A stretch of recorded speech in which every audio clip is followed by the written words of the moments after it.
Bonjour. Première partie. Sigmund Freud, 5 psychanalyses. Première. Dora. Fragment d'une analyse d'hystérie. Dora arrête sa cure. Cela ressemble à ce que dit une domestique qui donne son congé. Freud savait qu'elle ne reviendrait pas. Acte de vengeance au moment où Freud attendait un achèvement heureux de la cure de Dora. Cette interruption prématurée gardera le vieux nom de transfert. Dora a transféré sur Freud la vengeance qui était destinée à un autre. En rédigeant le compte rendu du cas, Freud congédie à son tour Dora comme le nom d'une gouvernante. L'histoire du cas est en partie le résultat du contre-transfert. La tradition psychanalytique retiendra son acte de vengeance. Jones, à la suite de Freud, Dora restera la mal-aimée de la psychanalyse, puis sa réhabilitation. Les symptômes de Dora sont des symptômes ordinaires d'une petite hystérie. La situation est moins ordinaire. Un pacte a été conclu avec son père et Dora est devenue un objet d'échange. Son père entretenant une relation avec une femme mariée et qui ferme les yeux sur le comportement du mari envers sa fille.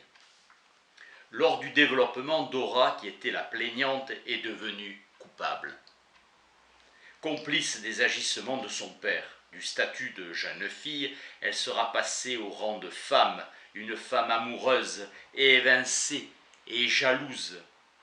Freud révélera son amour infantile pour le père, amour refoulé. Puis amour homosexuel pour la maîtresse de son père, Dora ayant été sa confidente. Une scène de suçotement laisse transparaître le penchant à la masturbation.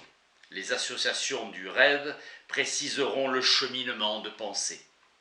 Freud se souvient avoir entendu dire à la clinique de Charcot que chez les personnes atteintes de mutisme hystérique, l'écriture venait remplacer, vicarier, la parole.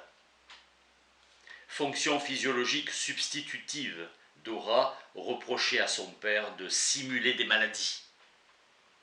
À ce reproche correspondaient des auto-reproches. N'importe quel courant psychique trouve commode de se servir du symptôme. Les motifs d'être malade commencent souvent à poindre dès l'enfance. Les parents pris d'inquiétude parce que l'enfant est tombé malade. La maladie peut s'appuyer sur des motifs d'autopunition, de remords ou de pénitence. Le rêve transformant la résolution enfouie dans l'inconscient. Le rêve étant une réaction à une expérience vécue récente, avec une action excitante. La fonction sexuelle fonde l'hystérie et les psychonévroses en général. Janet mettra en relief l'idée fixe qui se transpose en symptômes. La sexualité, force de pulsion des processus hystériques. La névralgie faciale de Dora correspondant à une autopunition relevant du remords pour le soufflet qu'elle avait donné autrefois à la maîtresse de son père. Le transfert de la vengeance se portant sur Freud. La jeune fille s'est mariée depuis avec le jeune homme de l'analyse du second rêve si les indices ne l'abusent pas. Tout comme le premier rêve indiquait qu'elle se détournait de l'homme aimé pour se rapprocher de son père, fuyant hors de la vie dans la maladie, le second rêve annonçait qu'elle allait se détacher de son père et qu'elle était de nouveau acquise à la vie. Deuxième psychanalyse, le petit Hans, analyse de la phobie d'un garçon de 5 ans. Herbert Graf, régisseur, alias le petit Hans. À partir des analyses de Freud, l'émotion sexuelle ancienne se révèle ensevelie et travestie par l'inexorable refoulement. Max Graf observe son fils, Herbert, splendide petit garçon, Herbert Hans. Les théories sexuelles infantiles touchent au vrai par l'inventivité des constructions qu'elles proposent. La poussée de savoir est en vue de la satisfaction. Le petit Hans qui aimait tant sa mère. Il devrait forcément pour cela avoir peur du père. Éclosion de la phobie équestre surgissant dans le fil de l'expérience de l'observation. Animal d'angoisse, animal de transfert. Freud avait offert un cheval à bascule à Herbert pour ses 3 ans. La phobie est-elle l'objet de l'analyse ou son effet? Au principe des psychonévroses, on trouve le refoulement de la sexualité infantile. L'éducation sexuelle nous intéresse comme moyen de prévenir les névroses. Le grand événement de la vie de Hans est la naissance de sa petite sœur, Anna. Hans est très jaloux de la nouvelle venue. Si quelqu'un la trouve belle, il dit « mais elle n'a pas de dents ». Il contracte soudain une angine. Après 6 mois, la jalousie est surmontée.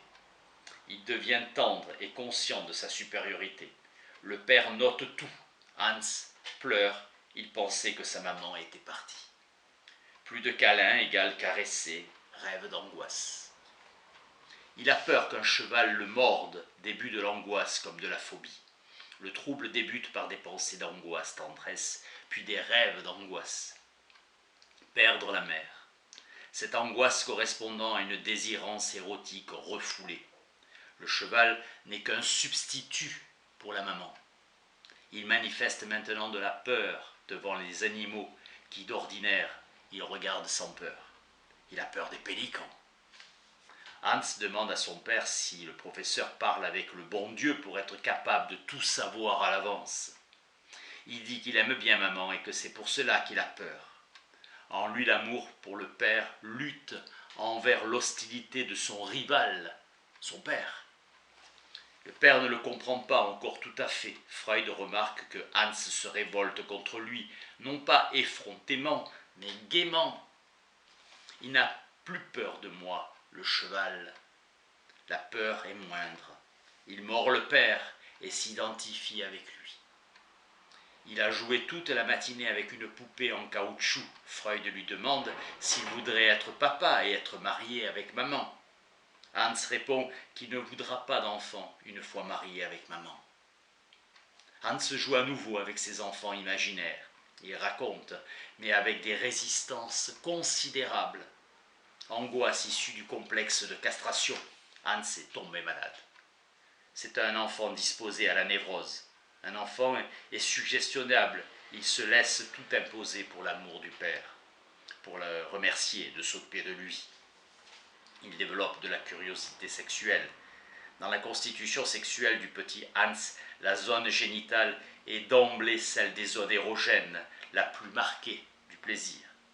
Aucune disposition au développement de perversion. Hans est homosexuel, comme tous les enfants peuvent l'être, en complet accord avec le fait qu'il ne connaît qu'une espèce d'organe génital, le sien.